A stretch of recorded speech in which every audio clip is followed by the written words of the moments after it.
this Wednesday will be Coach Wallace, 11 o'clock on Zoom. All right, good with Coach Ferentz. Thanks, Matt. Good afternoon, everybody. Good to see everybody. So obviously, this past weekend was disappointing. Tough game and tough on everybody, players, staff, and certainly our fans. So bottom line is Michigan State played really well and certainly deserved the win. And, I think we had a solid plan, but just, didn't do basically anything well enough to expect to win a game like that. Probably the only positive I saw mentioned the other night was just kick return. But outside of that, we really didn't have anything that stood out. So it was tough on Sunday to look at the tape. Always is after a loss. It was difficult. But, just in a quick synopsis, a couple things that stood out offensively. Third down, in the first half, we're 0 for 5. So really couldn't sustain any drives. And I think the bigger picture there, we had a couple negative yardage plays, something we really haven't been afflicted by very frequently prior to that game. And I had a few of those. And then also just, some makeable plays, whether it's third down or any down. When you miss the makeables, it's really hard to weigh how much that impacts the flow of a team offensively. So those are things you just can't do. We got to do a better job there. Then defensively, it's just a tough game overall. They did a great job. Michigan State, I thought, really executed well. The quarterback played well. He had been turning it over. That's 2 straight games now. He's done a much better job, and it makes a difference certainly for them. And, but I think our biggest issue, we just didn't tackle well. And, it's going to be hard to play good defense if we don't tackle better. So, I think we tried to give ourselves a chance in the second half, but, it's tough playing from behind like that. And they did a good job responding to whatever we came up with. So, that was Sunday. Turned the page Sunday evening and got working on Northwestern. And, we'll transition into this ball game.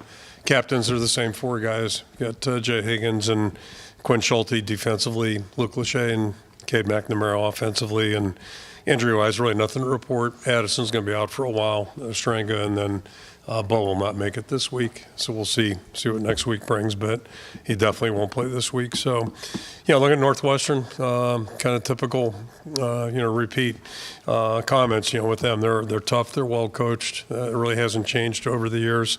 And if you look at it a year ago, they went through a transition in the summertime. Thought Coach Braun did an unbelievable job with their team throughout the year. And, we had a really tough ball game, as you remember, with them. It was a really hard-fought game, both teams. And after our game, they won 3 straight and then won their bowl game in Las Vegas against Utah, who's, had a lot of success over the years. So I think that speaks to their program. Coach Braun made a few adjustments during the out-of-season, a couple new coaches that, he got to pick. And so I think he's probably got things where he's wanted, and I think it shows up with their football team. Big picture wise, it's interesting. You look back, the last 8 contests were 4-4 with them, and that kind of sums up this series. It's been back and forth, and they're a team where they make you earn everything. They compete hard. They've got good players, so that's kind of what we're looking at. And if I was going to highlight one game this year, you look at the Indiana ball game. In Indiana, I think all of us know, has a really good football team. They're playing great football. 6 minutes left, it's a 3-point game. They're going back and forth. Indiana would score, Northwestern would answer. So, I think it's just kind of represented their football team. That's, the score ended up getting away a little bit the last 5 minutes. But for the first 55, that was a really good contest, and I think that's kind of what we're trying to get ready for here. So a couple words about our kid captain. We've got Adeline Lovell from Clear Lake will be with us. She's a 6-year-old. And a couple years ago, she was diagnosed with a very aggressive form of leukemia. And it got a little bit complicated when she came down. She had a severe reaction to the chemo. So they had to devise another plan, new strategy across the street. And after 2 weeks of treatment, they got things under control a little bit. And she's done very, very well. So happy to say that. I guess her dad was inspired and became a marathon runner. Ran a marathon up in Chicago, coincidentally. And, they're doing fundraising at the dance marathon, et cetera. So really, really good there. But she'll finish up treatment next month. So that's positive news. And she's participated in the Wave from Above, and she'll be in Kinnick this week. So really glad to have her with us, and happy to have her join us, and that'll be good. So just closing up, team, two messages basically were, move on. We got to move on. And that started yesterday morning. And then secondly, it's got to be about improvement. And that's each and every week. You got to try to do a better job. And we certainly had some things off the tape that we've got to work on. So that's kind of where we're at right now. And I'll throw it out for questions. Adam Jacoby, Hawkeye Beacon. You've said, not only throughout the season but throughout your career that practice determines playing time and how you evaluate these guys. What have you been seeing from Cade McNamara in practice that maybe you aren't seeing from Brendan Sullivan yet? Where is the opportunity for growth for Sullivan as you evaluate that position week to week? Yeah, I think they're both doing a good job in practice, and game competition factors in there really less severely. The guys that are playing, obviously, you have concrete examples, and then guys that aren't out there, you're projecting a little bit, and it's part of the deal. So there's never a 100% answer, typically at least, but I think they're both doing a good job, and Cade has to play better. Certainly the first half, in particular, really nothing on offense was good enough for us to be. We dug a hole that was too deep, quite frankly, and everybody had a hand in it, but offense certainly has responsibility. Cade's going to have to throw the ball a little bit more accurately. And I mentioned about the makeables, whether it's him or anybody else, if he's got a chance to give us better production, that's what we need. So, we'll just keep pushing forward here and see what happens. Hey, Kirk, Elliott Clough, Hawkeye Beacon. I know you mentioned the message to the team being move on. I guess with lofty goals going into the season, right? College football playoff, Big Ten championship. Is that difficult to keep the team moving forward? And I guess how do you keep it from going, sideways and maybe losing a few games as the season continues? Yeah, it depends on the team, and every week's a new game. The college playoffs, I know those changed this year, and that opened up a new opportunity beyond what we've had in the past, certainly. But, college football really hasn't changed. I think, I would imagine every team goes in the same way, hoping to win every game. Indiana, I'm guessing, had that goal, and so far they're doing really well with it. So those are the things you find out during the course of the season. And that's twofold, really. How do your opponents measure up? And a lot more about that after a game than you do in August, July, June. So you're preparing for the whole year, but bigger picture, you're trying to prepare to do your best. And it's a week-by-week assessment. So, clearly we didn't, we weren't in a place Saturday where we need to be if we're going to, start by winning just a game and then, beyond that. And it's really the same thing this week.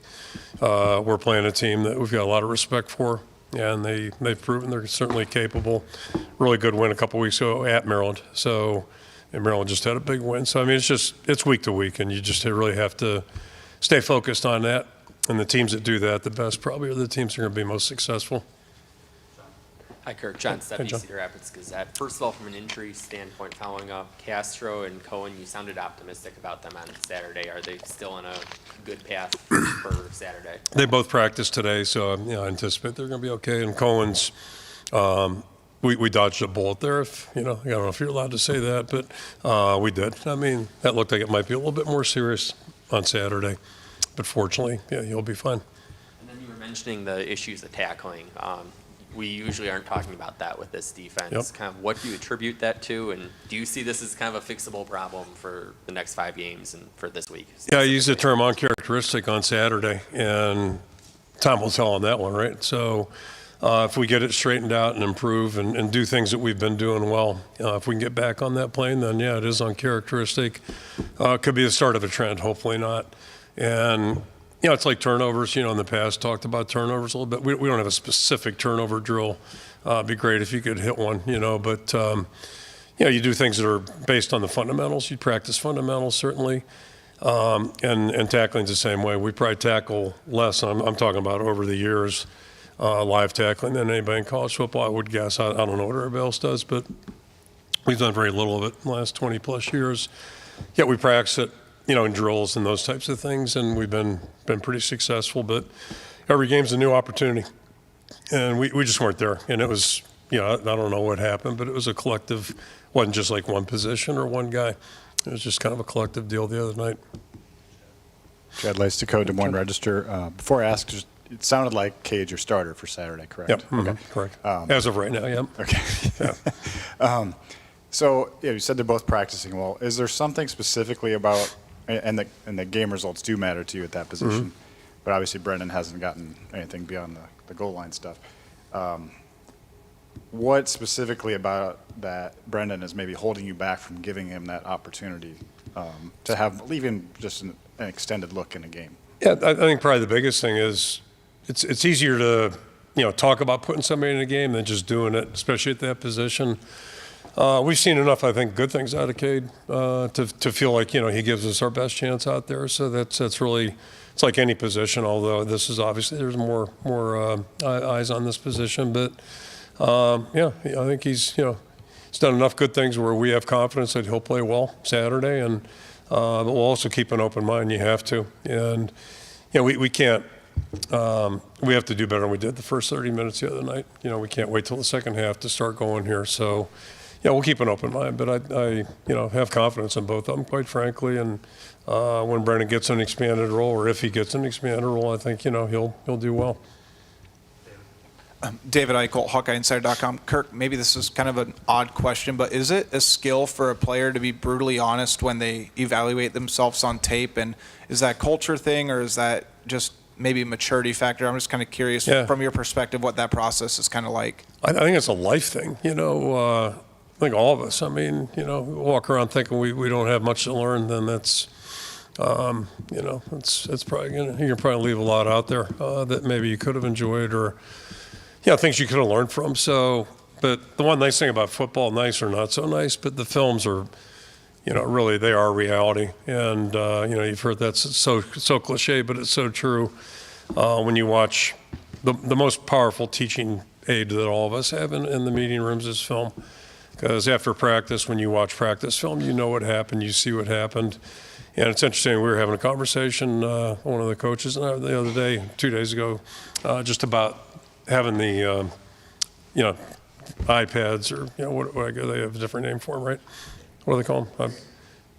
Tablets. I don't know how they got tablets out of an iPad. But anyway, but having those on the sideline, like, sense of reality is a little different during game time now, because it used to be like, on Saturday, player says one thing, and then Sunday it's like, whoa, hold it, take a look here. So that's one nice thing about it. But I think that's one difference about football, or one thing unique about football. You can't really debate what you see on the tape. And it's not like instant replay at last 8 minutes. It's usually, okay, there it is. Here's what we got to do to correct it. And so the real trick is doing the work. But to improve, you've got to be humble enough to say, I've got some work to do. And one thing about football, and it's kind of like life, but football especially, you get humbled.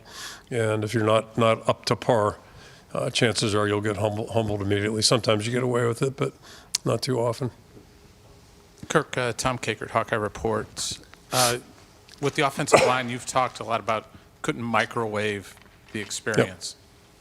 Are we seeing some of that with the cornerback position opposite Jamari, that those guys are just kind of they're struggling right now? What do you see from those guys and trying to microwave some of that experience right now? Yeah, it's hard. You can't give players the experience they're handed to them, I should say. Sometimes you have to go out and go through the highs and lows, and that's part of it. And we have gone through it at the line. We're not out of the woods yet there, but going back to the previous point, the game is always humbling, because there's always somebody out there that's going to challenge you, and you run into people that do better than you too. So it's you're trying to gain ground on that, and that's I think probably with outside Jamari's played a lot for us, but we got some guys that are still learning on the job, and you just keep competing. You watch the tape, and then you try to improve, and then carry that out to the game film on Saturday. But a lot of it, just technique, a little smarter positioning, or just seeing a situation a little bit differently maybe than you had on the field. Ethan Peter, Quad City Times. You guys had an interception from Cohen, didn't get any points out of it. That's kind of been a trend for this team this year. Offense is below average in scoring off of turnovers than the rest of the Big Ten. Is there a challenge to scoring in that kind of quick change situation? And what does the offense need to do to get more off of the defense's turnovers? Yeah, I don't think there's any necessarily psychology to it at all. You'd certainly like to convert any good break, whether it's turnovers, good kick return, punt return, those types of things. You want to take advantage of good momentum, certainly. And But anytime you got the ball, unless you're just trying to burn clock or what have you, finish a half out, or you're trying to move it and score, and preferably touchdowns. So no, there's no psychology to it. And we just got to try to do a little better job on it. Tyler Tashman with the Des Moines Register. I just want to clarify with Deshaun. There's no injury with him. That was a coach's decision. On Saturday for him not to play. Right. I'm sorry. Yep. Okay. And then just about Jamari, the way he's playing, just what's the biggest areas of growth you've seen from the past few years since he got here and to the way he's playing now? Yeah, I mean, he's, I remember sitting right about here, somewhere in here with him and his mom and his grandfather when they came in for a visit. He was a guy we offered late, like a lot of our guys that have played well. And she had just had a root canal, so he had to drive. Their grandfather drove, and she was not in the best of condition, quite frankly. But anyway, but yeah, he was a young guy from Montini Catholic that, we kind of liked, obviously more than kind of liked, and just, it took a while for us to want to get to know him a little bit better. And he's done nothing but work hard and improve since he's gotten here, and he's a tremendous young person on top of it, so, but, little things you saw with him, he had a commute to get to school, it wasn't easy for him, and tells you a little something about his personality. I think that, he had perseverance, and it was serious to him. He recognized a good opportunity, so he, sacrificed a little bit to make it happen.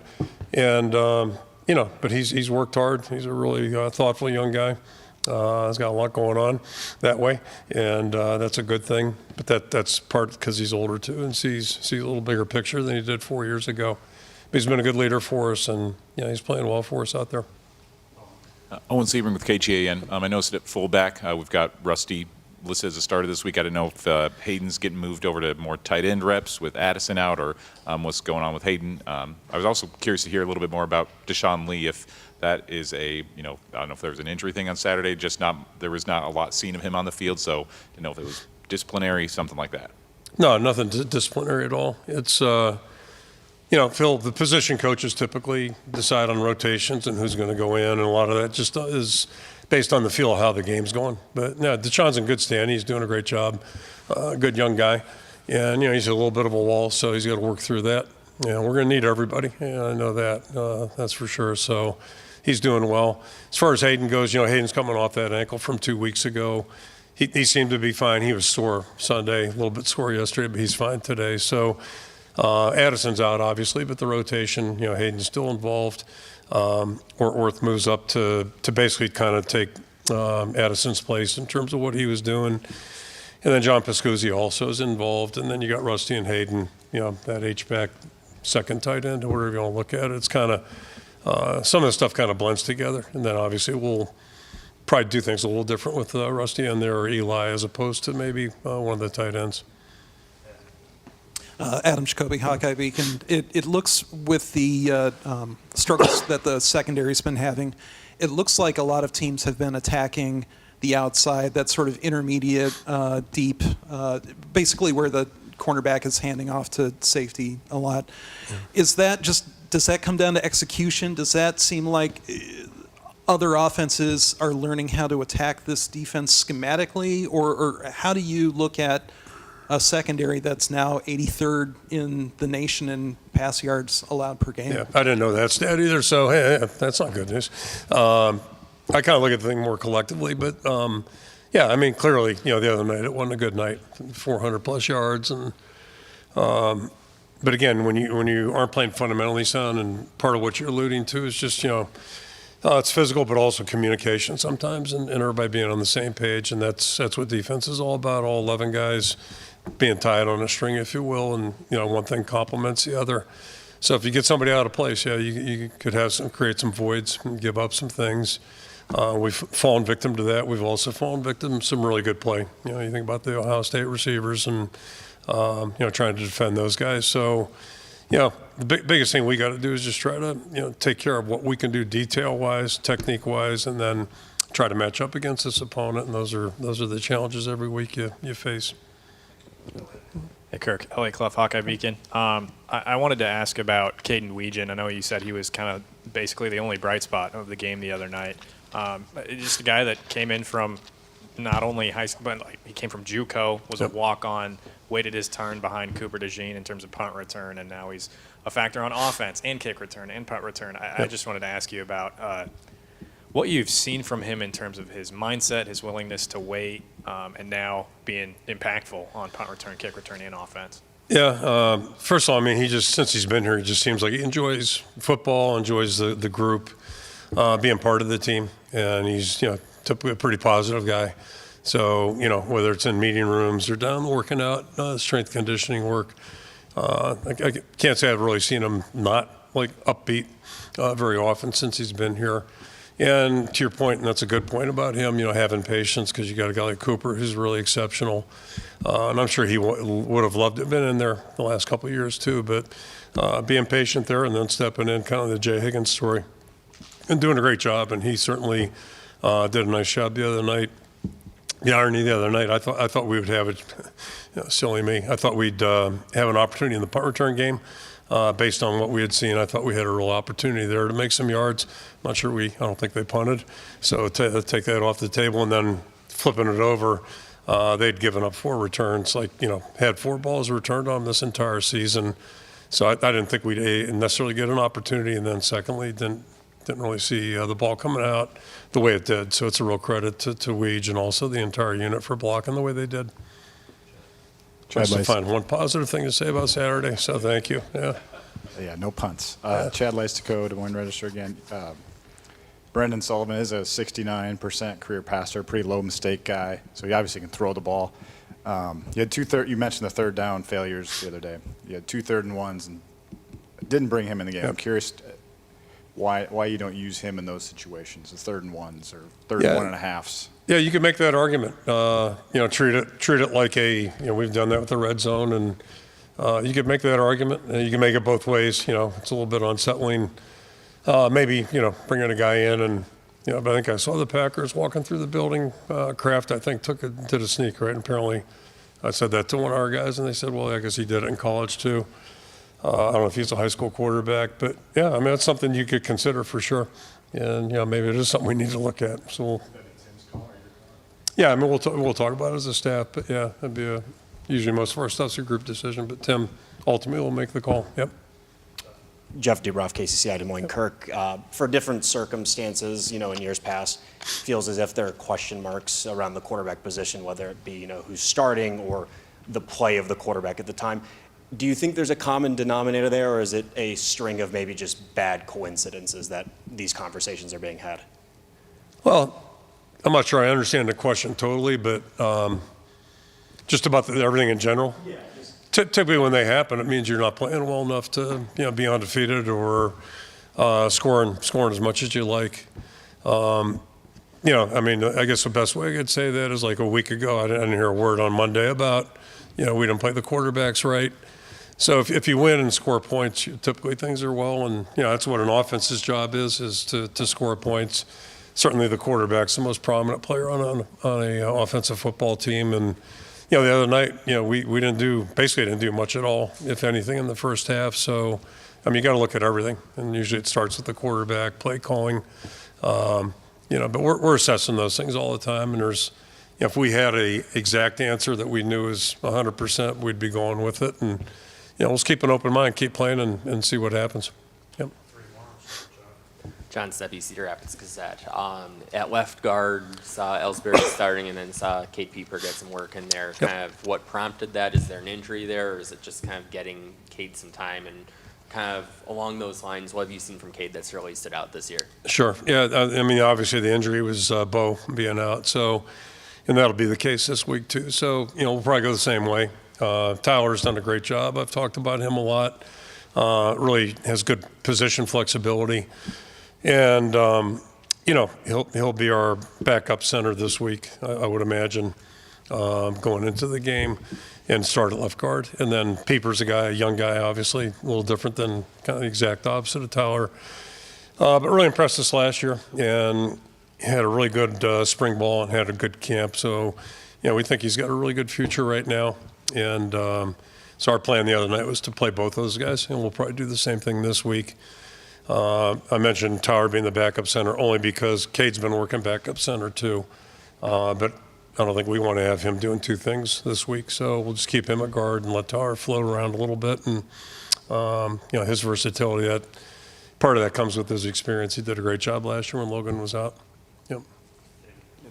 David Eichel, HawkeyeInsider.com. Kirk, you've over the years, you've had a lot of young defensive backs, cornerbacks that you've thrown in, maybe have struggled in a game or two, but have gone on to have outstanding careers. I mean, Riley Moss, Desmond King was thrown in there early. John Nestor was listed as a starter going into the year. Probably didn't have his best performance on Saturday, but he's a guy that you've talked highly about, the team's talked highly about. How do you kind of make sure that he remains focused and locked in and confident in his process as he kind of continues to grow into the role that he wants to do? Yeah, I mean, all he's got to do is talk to basically everybody else in the group that has gone through it, and pretty much every position. When you start out as a young player, it's not easy, especially if you're really young, which John is experience-wise. So it's going to be a process for him, and he's you take your lumps, you get back on your feet, and just go back to work. Don't have much time to sit around and pout, and you just got to try to learn from what you see on the tape, what you're hearing from the coaches and from other players, and go forward. But it's really the path for most guys. We talked about microwaving. You can't microwave an offensive line. It's really true at every position, and it's really rare when a guy just comes in and does really well right off the bat. It might happen occasionally, but very, very rare. And I think it's probably true at every level, at least certainly in college football or the NFL. Usually got to take some lumps too. Hey Kirk, Matt McGowan for Daily Island. You talked in the past about Riley Moss coming back for the extra season of eligibility and him really taking advantage of that year. Have you seen something similar from Jamari Harris? Yeah, I think so. I mean, he's playing good football, and you hope all the guys that came back are going to not only want to play well but improve, and that's really why you practice, and that's why you invest all the time. So. And if you've got experience and some good experience on top of it, which he does, then that can really play in your advantage. And I think he's done a great job of that. And, basically all the older guys are doing that. And we just need them to keep leading and, bring some other guys with them. But, he's doing a great job. I'm really glad he's in the program. Okay, see you guys Saturday. Thank you. Thanks, Kirk.